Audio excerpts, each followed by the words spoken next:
The size of the Pacific Ocean is difficult to imagine. If you were to begin here, off the coast of northern Chile, and dig a hole straight through the earth until you emerged on the other side, you would find that you are still in the Pacific Ocean, but now you are in the South China Sea. With the exception of a few scattered islands that are also, for the most part, uninhabited, the Pacific Ocean takes up about a third of the Earth's total surface area and is larger than all of the land on the planet combined. Which means that if you ever have the misfortune of getting lost in this area, there is a very good chance that no one will ever find you. This is because nobody comes here very often. Because of this, the tale of José Salvador Alvarenga and how he was saved is even more compelling to hear about. He currently holds a world record for something that he did unintentionally, and probably no one else would ever want to be the longest at sea, because he fought all odds and lived for 438 days while being submerged in the ocean. It is highly unlikely that his record will be broken in the near future. But how exactly did he pull it off? The beginning of the story holds the answers we seek. Alvarenga was a skilled fisherman in Mexico in 2012. On the 17th of November, he and another guy named Ezequiel Cordova set sail together on their modest fishing vessel from the teeny-tiny fishing village of Costa Azul, located on the Pacific coast of Mexico. They had only planned to work for a shift of 30 hours, so their boat was pretty small and not at all equipped for the nightmare that was about to unfold. It was more or less a small boat, but there was no roof or cabin on it. It was only 7 meters long, and it had just one tiny motor and a refrigerator for storing their catch. They were aware that a storm was on its way to the region, but fishermen in these parts of Mexico can make enough money in a single day to provide for themselves and their families for an entire week. As a result, they made the decision to take a risk and move their workplace 75 miles inside in order to find work. The storm struck them at 1 in the morning and was threatening to sink their boat.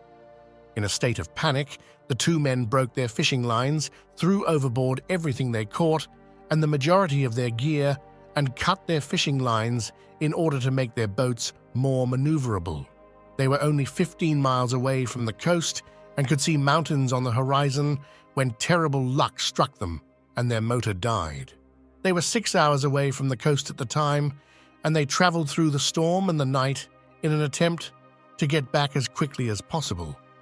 The unusually strong wind began to push their boat back out towards the ocean, even though they did not have any paddles, oars, or sails with them. Their onboard radio, which thankfully continued to function, allowed them to quickly communicate their location to their supervisor, who informed them that he was on his way. Unfortunately, their battery died shortly after this, and all that they heard after that was silence. Imagine the frustration that they must have both felt at that precise moment as their radio went out, taking with it any and all contact with the outside world. And as they watched the mountains on the horizon, that they were so close to slowly disappear as the boat that they were trapped on was gradually pushed further and further out into the vast abyss. Imagine the frustration that they must have both felt at that particular time. Their manager did organize a search party that looked for them for several days, but as their boat drifted further out into the vastness of the ocean, it became harder and harder to find them, and they were eventually forced to give up the search. After only 5 days, the winds had already blown them 280 miles away from the coast before they were able to finally find some stability. They were completely surrounded by nothing but water on all sides, and their boat was so small that both of them were aware there was a high probability that they would not be seen from the air. They didn't have a flare gun or any other way to call for help besides waving, so they knew that their chances of surviving were going to be extremely low even before they started waving. They had no more supplies on board, so the only way for them to get food was to use their bare hands to catch the small fish and birds that had landed on their boat. They used the plastic bottles that they had found floating nearby in order to collect rainwater, which they then used as drinking water for themselves. However, when there was an extended shortage of rainfall, they were compelled to survive primarily on the blood of turtles that they had captured by hand or on their own urine. Imagine being confined to a small space 24 hours a day, 7 days a week for an entire year, because there was only one other person to talk to, and the only other way to entertain yourselves was by catching fish or napping. It is easy to understand how somebody could go insane under these conditions, which is what Alvarenga's friend did, according to the story that he told. Cordoba, the other man, became hopeless after approximately 4 months of their isolation and ultimately committed suicide as a result. Because he became ill from eating all of the raw food that they were consuming, he decided not to eat, and as a result, he died of hunger. It was then that Alvarenga found himself all by himself in the middle of nowhere, with no other human in sight as far as the horizon could see.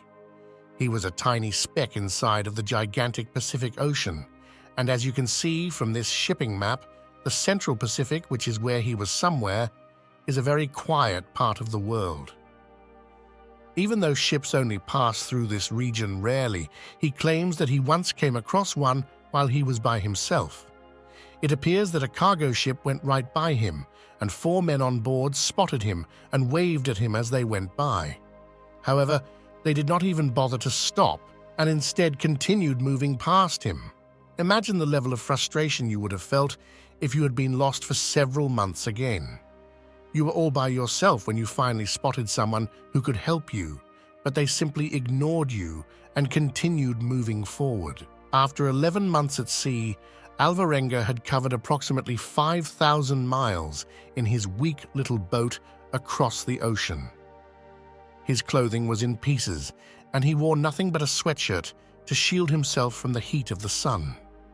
But at last, on January 30th, 2014, he saw birds landing around him and coconuts floating in the water around his boat. He was aware that land was not far away, and after continuing his journey, he found an island that didn't seem to have any inhabitants on it. Even getting close to the shore took him a good portion of the day. When he finally decided to risk leaving the safety of his boat for the first time in more than a year, he jumped out and found a house. When he knocked on the door, he made contact with other humans for the first time since he left his village in Mexico. 438 days ago, after traveling nearly 7,000 miles, to put into perspective just how far away that is, imagine beginning your journey in a tiny boat in Lisbon, Portugal, and traveling at a speed of less than 1 mile per hour until you wandered across the land to Hiroshima, Japan. This is the distance between the two cities. The Alvarenga eventually washed up on the coast of the Avon Atoll, which is located on the southernmost point of the Marshall Islands, and is widely considered to be one of the most isolated locations on the entire planet. If he had missed this location, the next likely stop on his journey would have been the Philippines, which is approximately 3,100 miles further away. Given that it took him 438 days to travel approximately 7,000 miles, it is reasonable to assume that it would have taken him approximately 240 additional days to reach the Philippines. However, luck was on his side because he miraculously found himself on a tiny island, literally in the middle of the vastest ocean on the planet, where he was eventually located and rescued. Later, he was flown back to his home in El Salvador, where he published a book and found himself the target of a lawsuit filed by the family of his friend who lost his life on the boat due to the fact that they believe he probably ate him. The morale of this story is that even if you survive being shipwrecked for more than a year, you still run the risk of being sued for something that you might or might not have done. I want to thank you for watching.